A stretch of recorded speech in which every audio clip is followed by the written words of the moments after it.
Change the game. Proudly brought to you by the QCCS Mackay Cutters. Hi everyone, welcome to QCCS Mackay Cutters Change the Game vodcast podcast. I'm Mitch Cook. I'd like to acknowledge the Yui people of the Kulin Nation and pay my respect to elders past, present and emerging.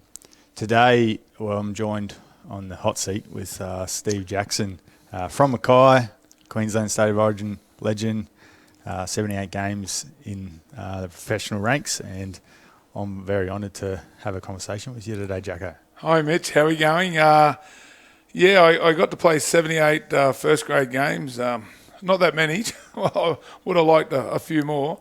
But I remember Melbourne Storm come up this way a few years ago when I had dinner with Craig Bellamy down on Wood Street.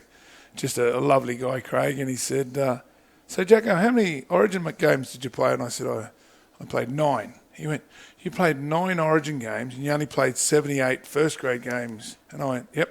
He went, you'd have to have the best ratio. He said, usually for blokes to play 9 games instead of Origin, they had to play 200 plus games in NRL.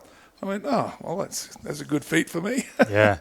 So your career went from 86 to 93, and at the end of 93, a back injury sort of ended your career at that level? Well, I was contracted at the Gold Coast Seagulls for 92, 93, 94.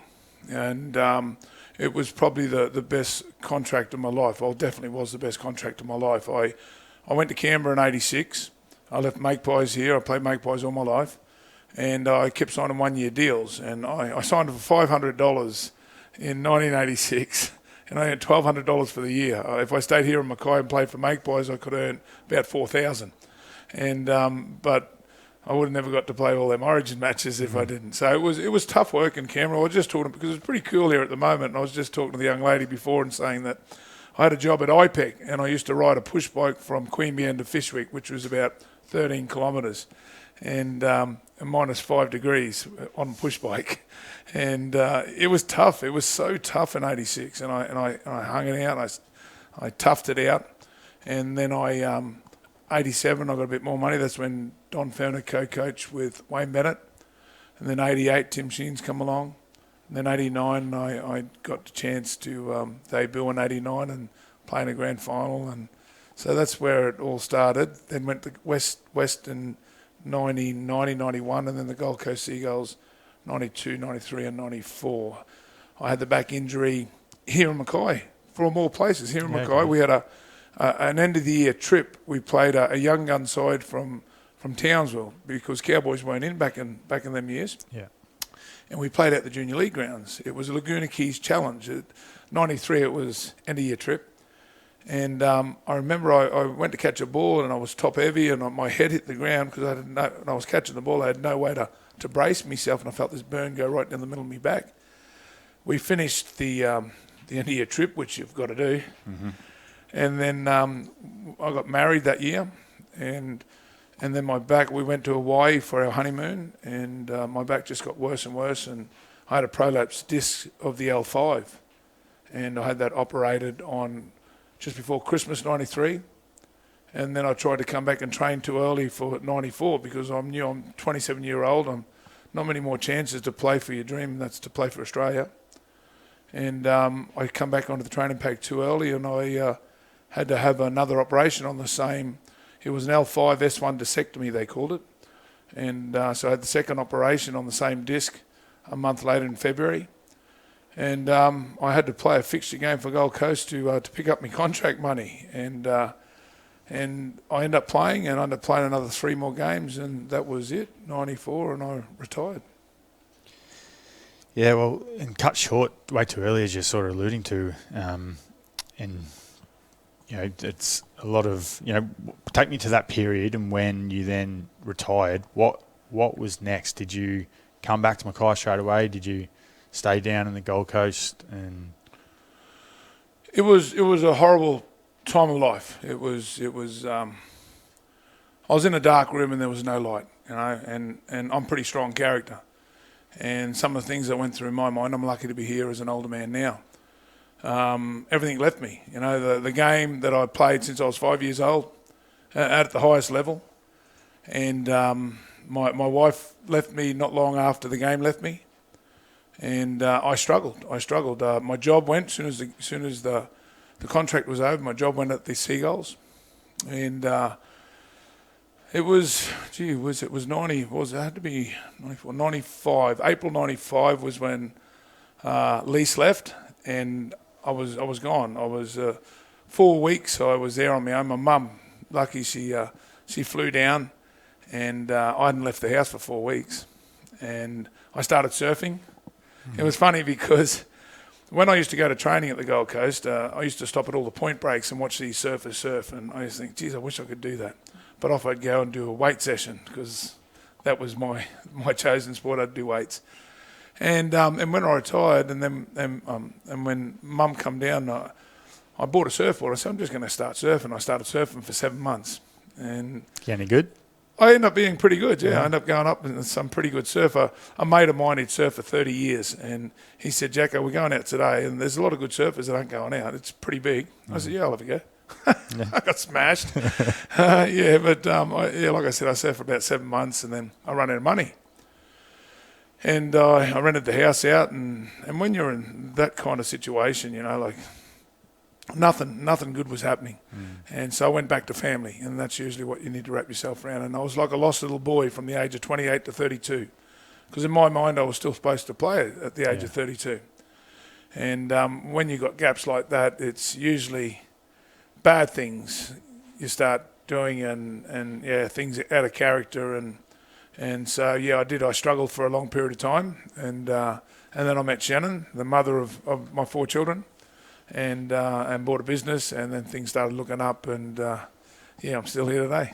Yeah, so definitely hard to accept, being retired too young. But you had some really great moments while you were playing, and let's go back to one of those. And definitely, it'd be remiss if I didn't bring up the try of the grand final in '89. Talk me through that. So, for me, it's when I watch it, it's right place, right time. Yeah, and people say how lucky I was, and you think to yourself, how lucky I was. I put a lot of work in. Started playing when I was 5 years old, and it's kind of like Steve Bradbury. Everyone says how lucky all them people that fell over when he crossed the line and won that gold medal in the Winter Olympics. But how about the times when he was 5 and 6 years old, put the skates on, and he put all that work in, hard work, and that's what it is. And people used to call me an opportunist, and I used to get filthy. I'm like, what the hell? But then I realised that, I was an opportunist, but you've got to create that opportunity through hard work. And halfway through that season, and we just talked about it off air before there, that I debuted finally in first grade, and that's every kid's dream, is to debut for an NRL. Well, back then it was called New South Wales Rugby League, then went on to ARL, and now it's the NRL, so it's the same competition. And everyone's dream is to debut for the top grade. Back in them days, no interchange, so the top 13 was your debut. You could sit on the bench, but it wasn't classed as a debut. Tim Sheens was the coach. It was halfway through 1989, and we were playing Balmain at Seaford Oval. And Tim come up to me and he said, look, Steve, I've got a bit of a conundrum here. I've got a front rows position and a centres position available. And I looked at him, I said, you want me to play in the centres, don't you? And he went, yeah. Coming from front row in reserve grade to the centres in first grade. Never trained there? No, never. I was a forward all the time. But I was pretty quick. I was a pretty quick big fella, and that's all that. And I could defend pretty well. I had good lateral movement. So Tim said that I'd be able to stay on outside shoulder. Try not letting get on the outside you. I said, right, that's sweet. And at Seaford Oval, Balmain, Andy Courier, the English convert, I was marking him.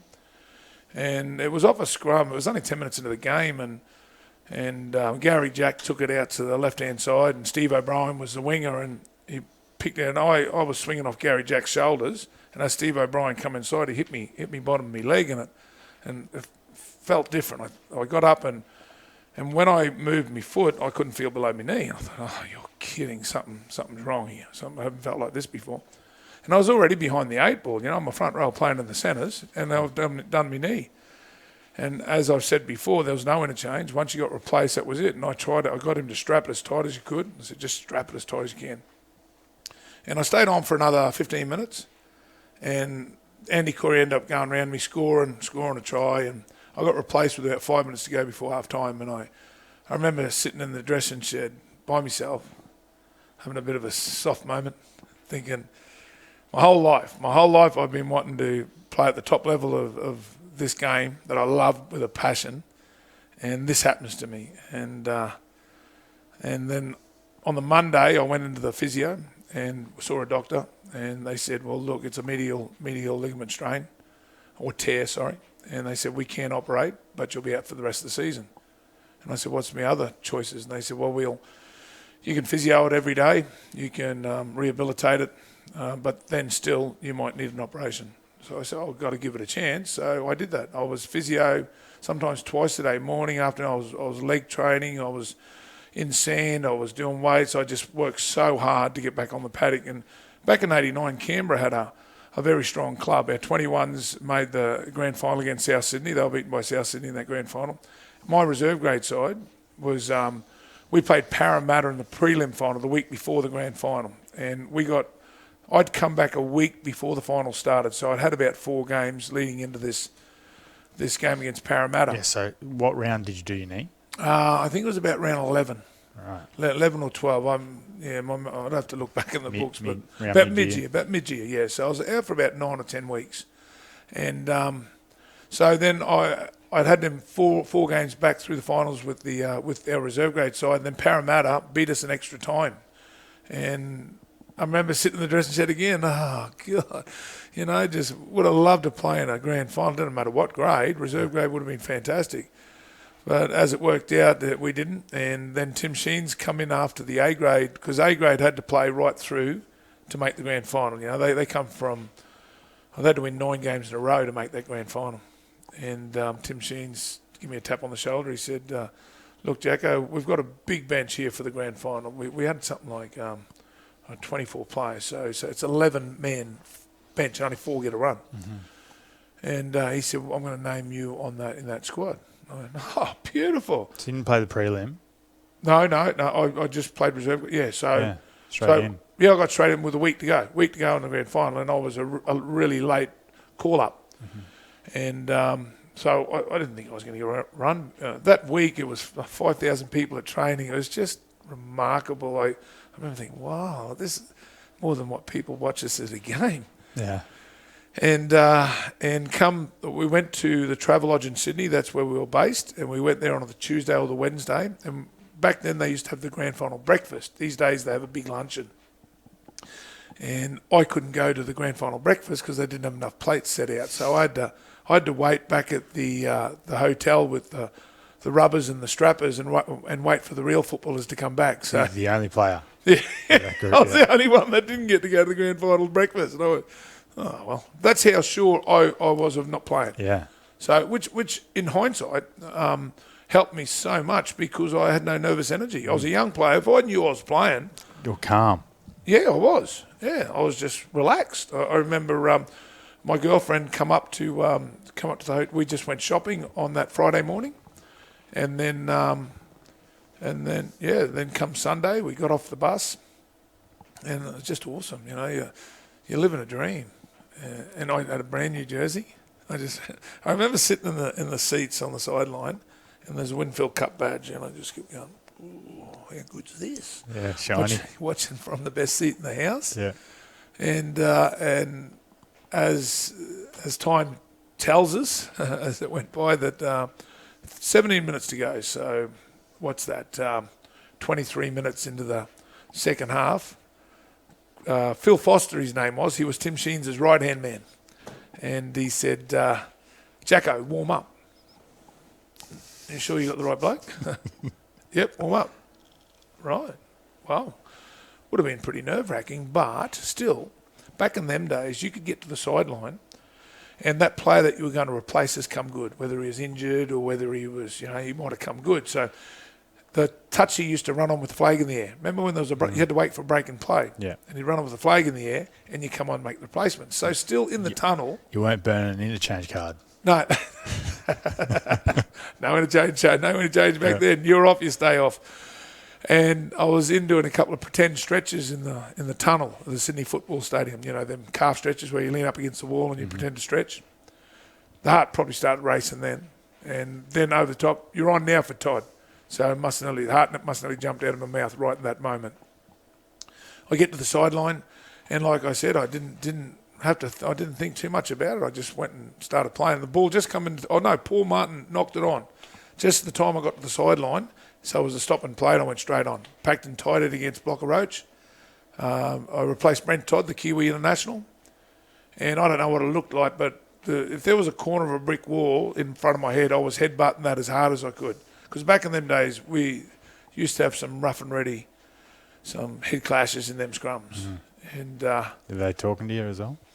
Oh, it didn't worry me. I didn't care, mate. I was playing in the dream. It didn't matter. I was focused. And I've told this story a few times, and Blocker wouldn't say that. He'd give me room. In tight head, you're pushing in close to get your hooker over nearer the ball. Yeah. And it looked like he gave me a bit of room. And I went, oh. Yeah. Usually a pack in a scrum, you see black eyes. And then sometimes you see eyes that are shaking. You think, oh, I don't know what he's on, but this is going to hurt. But, and started playing in that grand final. And I got to be involved quite a bit in that grand final. So I remember it was a fifth tackle. There was less than a minute to go. And Chrissy O'Sullivan throws up the bomb. And I'm out in the backs. Once again, I was out in the backs there, bludgeon there too. So, I didn't want to say it. So I was out in the backs when Chris O'Sullivan put the bomb up. Yeah. And I've actually got up to it and I got my left hand on it. And it just come back, bounced down, and Laurie picked it up. And Laurie threw it over top to Chicka Ferguson. And Chicka come back inside to where I was. And I was going, Chicka, give it to me. And I knew he wasn't going to, so I hit him from behind. When we get off, I'll get the phone, I'll Google it, and you'll go, oh, look at that. Because I hit him from behind, and in today's game, that would have been classed as no try because I interfered with Siranen coming in for the tackle because I give him a bit of a bump and pushed Chicka over the try line. And it was funny, when we got back to the Raiders Club that night, we watched it on the big screen, and Chicka come racing. When he scored his try, he come racing from the other side of the dance floor, and he said, it was you. He said, I felt someone hit me in the back. I said, yeah, Chicka, I thought you need a little bit of help over there. And I remember thinking, well, I didn't score a try, but I was involved in one. Yeah. And then I got my try a little bit later, which pretty cool thing. Magic. It was magic. I didn't realise the enormity at that moment. I didn't realise. I knew. Well, I was playing a dream, but 33 years on. Do you realise how many free lunches I've got from that try? A lot. And the reason, because they call that game one of the best grand finals ever. Yeah. So it's 33 years, and they're still calling it one of the best grand. So when I'm long gone, I'm involved in a game that was. They call it the day the game changed. Yeah. When Canberra won that grand final, and I was just fortunate enough to be in the game that's classed as one of the best grand finals ever. So it's a proud thing to have, and it's a nice thing to have in your trophy cabinet. Yeah, and like you're saying, memories are going to last a lot, like lifetime and beyond. So, yep. Congratulations! I'm loving that we're reliving that moment together right now. So, time for change. Let's move on a little bit. So, 93, we already talked about that was your last season and your back injury and what you went through there. Forced you to retire. Went through that period being a little bit lost through there. Yep. So you had that support, family support. What was next? How did you get out of that? And did you come back to Mackay then after that 2-year period? Yes. 95 was when the game left me, formally retired. And I had a marriage breakup. Then I come back to Mackay at 96 and coach Magpies here in 96, still a loose cannon. Yeah. In my head I was still supposed to be playing, but I couldn't. But back, and people said, did you come back to Mackay and play? I said, no, if I was going to play, I'd be playing at the top league. So the neurosurgeon said to me, I've been inside your back twice. Because I asked him, because the Cowboys wanted me up there. And to come to the Super League, there was a bit of money being thrown around too. And I went to the neurosurgeon. I said, mate, can you give me a couple more years? What can you do to me? Anything. He pointed me in the chest. He's a little fella. Yeah. Jeffrey Askin, Dr. Jeffrey Askin, his name was. He said, I've been inside your back twice. He said, I've operated on the L5. Your L3 and 4's got no fluid. He said, mate, you risk playing again. You risk hopping in a wheelchair. And for normal people, they say to me, "Oh, you had no choice, so it's just a simple." I went, "No, it's not. Black and white. Well, it's not. No, that was all my life. I had nothing else. I had no trade. I had nothing. When the game left me, I lost everything. So I come back home here, and I met a girl named Shannon Jaworski, and I married Shannon, and we had 4 beautiful children. They're the air that I breathe. 3 boys and a girl, and we decided to buy and build a business, Leonard's, which I still have today, 25 years later. And that business was great for me because it created light, in a dark room. And as we all know, there's always light at the end of the tunnel, but sometimes there isn't. Sometimes the room's that dark that you can't find your way around. And I had good people around me, good support base. And when the kids started growing up, I started growing up, and that's what I needed to. I was one of them silly people that thought you were going to stay young forever and thought the game was going to be there forever, and when I finished playing I'd be coaching and everything would be right. But reality hits and makes you understand that, gee whiz, it's tough, and you've got to be disciplined, and you've got to have change and make change, and it's probably only the last decade that I've really focused on the kind of person I am, and I've started I've started reaching a lot of goals. Yeah, and we'll go into that. And if we can go into some of the stuff of, what were the things you needed to change? Like who was the Steve Jackson back in that period that, from what I know, you were the life of the party. But yeah, talk me through what you want of that period, and then we'll talk about where you are now. Yeah, well, alcohol was always a problem, and it's a culture, We used to knock the top off the old man when we were about 10 years old. Everyone was waiting. It's my turn to take the top off because you got a squeak. And that's where it starts. It was where it starts, and you don't know that as a kid, and the parents sort of weren't educated either because that's what happened to them. That's what they did, and then the whole time we rewarded success with alcohol, and that was just what happened. So you had a good day, you were on the drink. And I had to change that. And, there was times that I'm not proud of a lot of things, a lot of bad choices I've made. There was drugs involved, there was alcohol involved. And sometimes you had that just to sort of make yourself feel better. And that's when sort of that depression sort of starts hitting you, and it's just a spiral downturn, isn't it, that you can fall into. And like I said, I'm a real strong character. And if I can be in situations like that and that kind of darkness, and anyone can be. So, my kids, like I said, they are the ones. I remember, I probably shouldn't be saying this, but this is what happened. And there's some just choices. I was teaching my 12-year-old how to pour me a 7 p.m. Jack Daniels and a 1 a.m. Jack Daniels. And I remember waking up in the morning and thinking, what am I doing? The difference between the 7 p.m. and a 1 Well, a 7 p.m. was half a glass and a 1 a.m. was nearly a full glass. So you're teaching him. Well, he was pouring it for me. Yeah. He was pouring it for me. And I just woke up in the morning thinking, what the hell am I doing? So was that a light bulb moment? It really was. It was. I wanted to be a better role model, and now that boy's 21 years old, and he can't remember when I drunk, and that's how I wanted to be. I want to be the person. I didn't want to be the dad that said, "Do as I say, not what I do."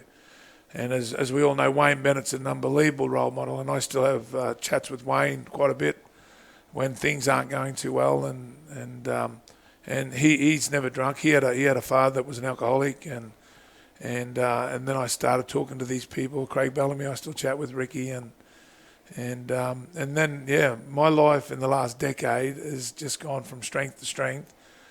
The way I was going, who knows if I would have been still here by now. But definitely my kids were the strength of me, and the reason I made all these different decisions. Yeah, that's great. I'm happy to hear that, Jacko. And talk us through this last decade. What have you achieved, and where are you at now? You're PRD, and you still got the shops, and I actually bought my house here in Mackay off you, so thank you very much. You're doing a great job. And you're doing some study at the moment as well, which is really good in the wellbeing space. Talk us through the last decade and what you're doing now. Yeah, well, I still have tough times, as we all do. Every day's a different challenge, isn't it? But my head's clear enough to make good choices. I made a lot of bad choices, and because the head wasn't clear. Now it's only 4 years ago where I had a bit of a hard time in the chicken shop, and I sort of didn't want to face the world for a little while there, but financially, both financially, just everything. Stress. Definitely stress. And then I punched through. And the resilience that the game gives you that got me through that. I've got 2 chicken shops. They're doing okay. Real estate. Greg Chappell at PRD has come to me over the last decade 3 times. He's tried to recruit me to do real estate, and the first 2 times I said no, I'm all right. I've got enough to do. And then it was 3 years ago that I said, "Righto, mate, I'll give it a crack." And I enjoy it, and it's put another string to my bow. So at that time, all I knew in life was football and dead chickens, and now I know football, dead chickens, and a bit of real estate. But now, as it just alluded to, that I'm doing this wellbeing course, and so Cert 4 in elite athlete wellbeing management. That's it, yeah, and it's intense, mate. It's intense. I failed at school, I went to school to grade 10, and I was one of them kids that were looking out the window all the time, and I'm meant to be outside and working. Yeah. So, and now I'm back at school, and I'm really enjoying it. I think challenging you. Oh, it is. It's I tell you how this come along.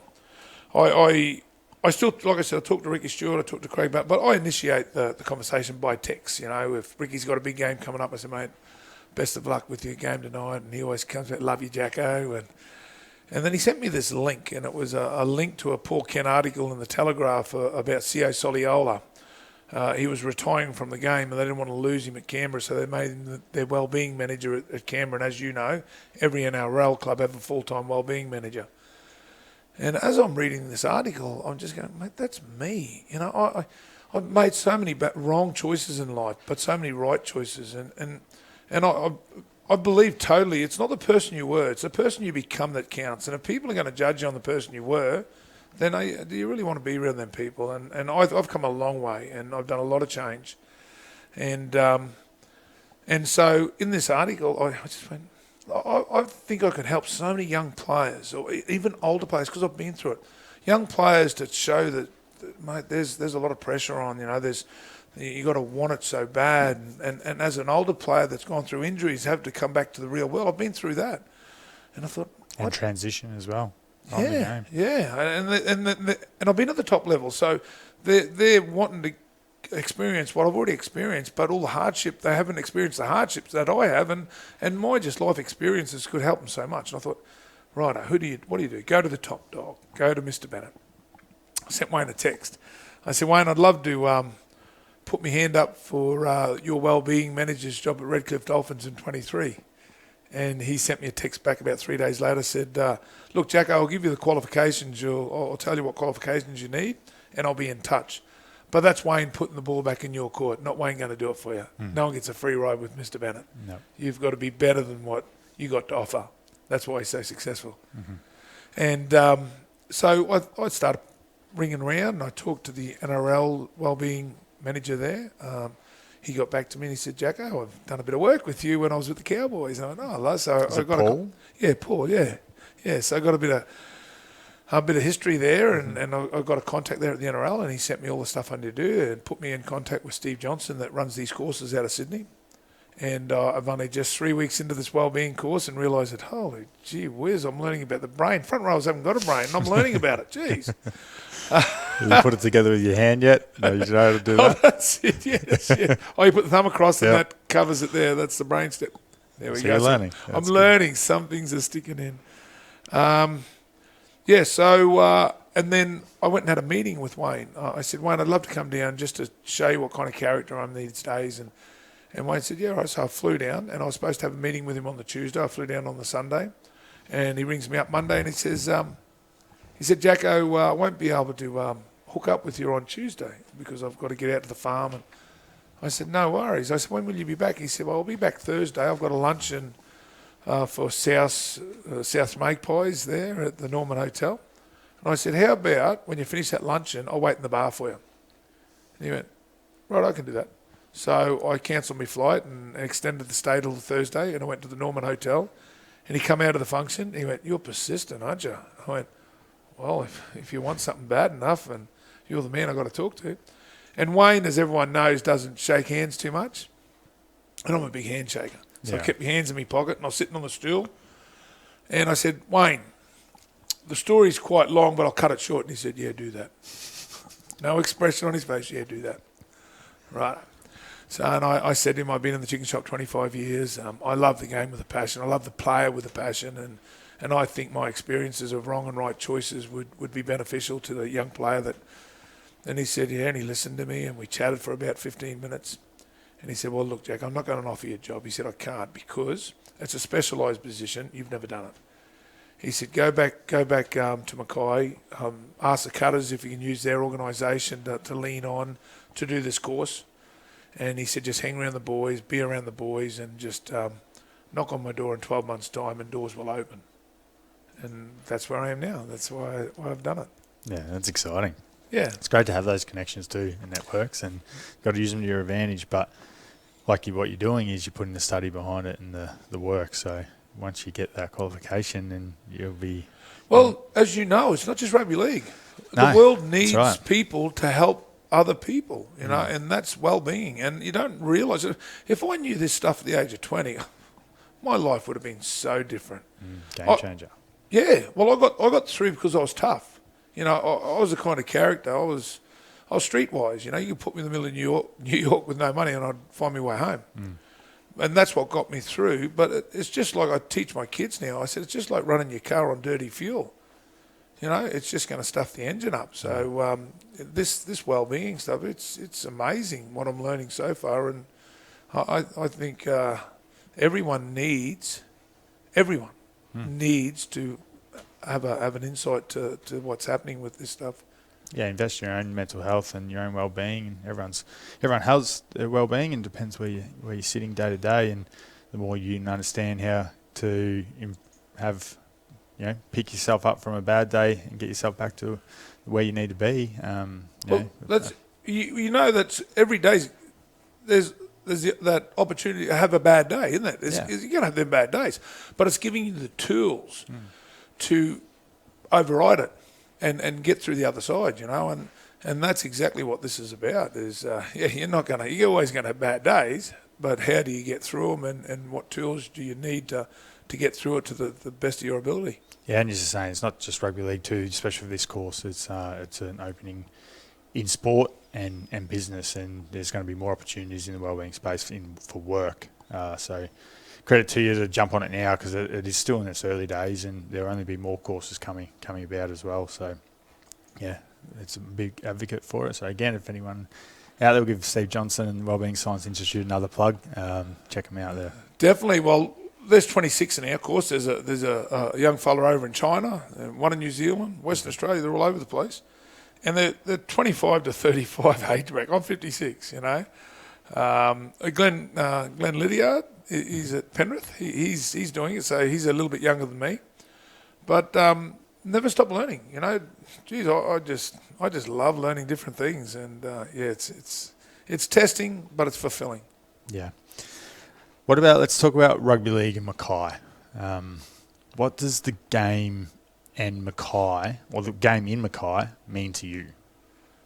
So you, at the moment, you're our coach of the Mackay Sea Eagles, the Foley Shield team. Yep. You've been that coach, head coach for a number of years, 2 years. 2 years, yep. Since it's come back, which is great.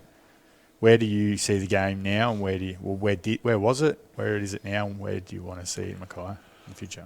Well, Mackay was always a great nursery for a rugby league player. Don Ferner come here in 58 and coached the Mackay side. And that's why Canberra in the early days recruited a lot of Mackay players. Back in 82, when they first come into the comp, they took 4 players from the Magpie. Magpie won the grand final in 81 and won 3 grades in 81. I played in the under-19 grand final that year. Poor brothers, they made 4 grand finals and lost all 4. Sorry, brothers. I had to add that one in. The Crane fell over there. They had Rasmussen Cranes up, brothers, premiers in 81, and the Crane fell down as well. Wow. They didn't have a good day. No. We had the Foley Shield was so strong. There was 2 divisions in the Foley Shield. There was Northern Division and the Southern Northern Division, which we were in. They had to break it up into 2 lots, and then whoever won their group played the other group in the Foley Shield final at the Sports Reserve in Townsville. So it was so strong a competition. And when I come back in 96, I coached Magpies. I stayed with Magpies there in 97 with Marshall Colwell, and it started to fall away a little bit around the 2000s. The hard Aussie rules was coming in strong, and other things were happening. I don't know what the actual why it started to weaken in numbers, because I went back to Magpies in 2003, and Jeff Milne was the president of Magpies, and he said, "Look, Jacko, we're in a bit of trouble here. We're a bit of debt." And I was in the chicken shop. I was what was that? Would have been 5 years in the chicken shop by then. So I put a manager in there. I said, "I'll come back to Magpies." I coached their first grade side, and I went down on a Tuesday afternoon, and it was juniors training on the Tuesday, and I looked out and I went, probably would have been 70 kids, and I went, "So what did the other kids train on different days?" And he said, "No, this is it. Magpies had no under 12s, 13s, 14s, 15s, 16s or 17s. Right. That was back in 2003. And then 2004, we lost the 19s. So Magpies in seniors had never been in a worse case. They only had reserve grade and first grade. Was that happening across the league, or was it just Magpies? Well, it was pretty well happening across the board, but not as bad as what happened with Magpies. I'm not going to pinpoint why or how it happened, but a bloke named Brendan Jones came and a few other in that junior committee just strengthened it. Brendan's son was in that under 11 side back in 2003, and then it just got stronger and stronger, and Magpies come back stronger and stronger. But they were at that stage. They're in trouble. They were in big trouble, yeah. The Cutters come in. What year was 2008. it? 2008. That's when I coached 2007, the under-17 side. I had Cherry Evans, Benny Barber, Travis Waddell, Tyson Martin. They all ended up playing in the NRL. Did you win? We won. Yeah. Yeah, well, I didn't have to coach them. I just used to say, Daly was a year younger than the other boys. And I say, Daly, can you get us down into that pocket? He said, "Yeah, Jack, I'll get us there." And he just structured it all at the age of 16. And he Give it just... to Benny on the outside now. Benny, yeah. It was one hell of a football side. And then I went to coach in 2008. I coached the Mackay side. And that's when the Cutters first come in. And the first coach was... Mussy. Muspratt. He player coach. Yeah, he was the first coach of the Cutters. And I had this Mackay side. This was at the start of the year, and we played Cairns, and we played at the junior league grounds, and we beat them 34-10 or something. We were strong. And then Mussy come in. I'll take him, I'll take him, I'll take him, I'll take him. So it actually weakened our rep football when the Cutters first come in, because they had to, that was the top. That was top. I was reserve grade side for the Cutters. Yeah, so still rep football, just a different level. Yeah, so they actually took from the local, but now they're a football side that creates growth and strength to Mackay. I totally understand it was but back then it was a bit hard, losing all your players. I'm going, oh, God. Yeah, no, definitely would have been. Yeah. Really interesting how it all sort of formed and come about. Did you have any involvement in the Cutters back then, or the inception of the Cutters, or was it just talked about? Yeah, no, never. Yeah, it was never invited to have a conversation. No. Yeah, it was a little bit sad. Because I was too loose. I was still a bit loose then. Yeah. So that would have been part of the thinking of, do we invite Jacko in or not? Don't know what the thought behind it, because I did say, no, Jacko's not a bad lad, but geez, God, he gets on that drink. Yes. Okay. So I got no doubt I missed so many opportunities because I used to like to celebrate. Yeah, so what do? Can't turn the clock back. You just got to make changes from now on, don't you? Yeah, definitely. So what about a 16, 17-year-old coming through now, our pathway into the club, boy or girl, male or female? What's some advice to give from you to them, something that a 16, 17-year-old Jacko would have loved to know? Well, before we go there, you'll have to remind me what that question is, but I just want to talk about the girls, right? Yeah. Because I'm real man's man. You know, this is man's game. In my head, I run the water for the North Queensland girls against South Queensland up before a Cowboys game. I think it was about 2000.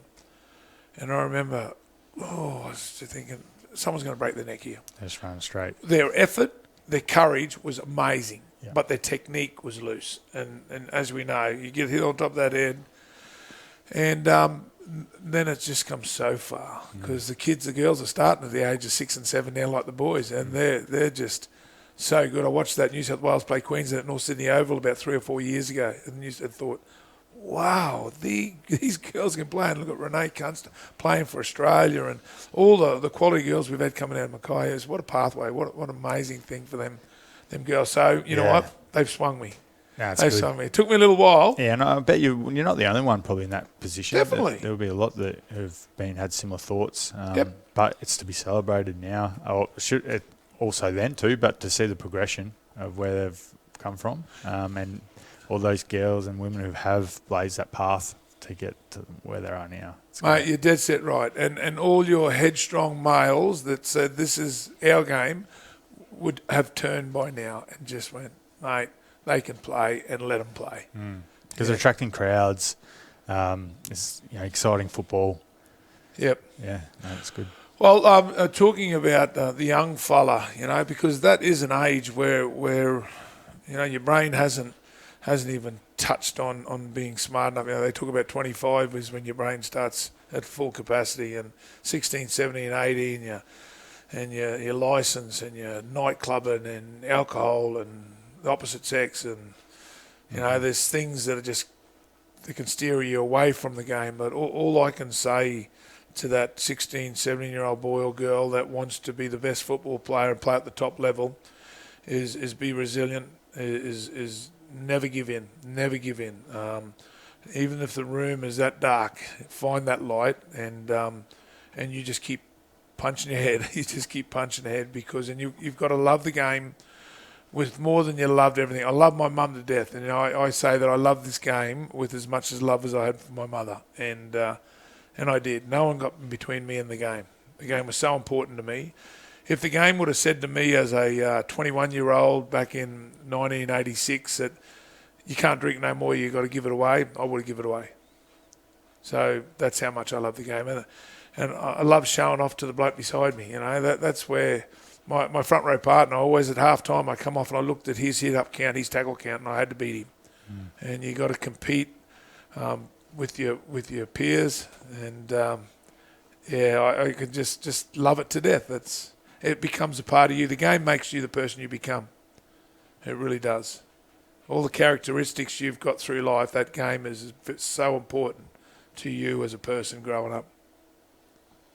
Yeah, it's good advice, Jacko. It's something that our kids will grab a hold of and hopefully follow in your footsteps and make it to the highest level. Well, you hope so. At the end of the day, what are we left with? We're left with memories, but you want to leave a legacy, of you've helped someone. In the chicken shop, I have 25 years ago, and the kids that I had, this young lady, she was 13, Lisa Smith, and Lisa now, her husband and her own a plastic company that goes really well. And she comes back to my shop and says, Steve, if it wasn't for you and your shop that created so much good work ethic in me, which I know that's a nice thing to say, but she created it herself, But for them to come back and say that to me, that's the feel good. That's why you do things. That's why you want to help younger people and hopefully give them information to guide them through tough times. And when you're old and they come back to you and say, hey, look, you had a chat with us about 30 years ago and my life has just gone from strength to strength because of that one little thing you said to me. And that's what we want in life. That's what I want to be left with. Yeah, giving back.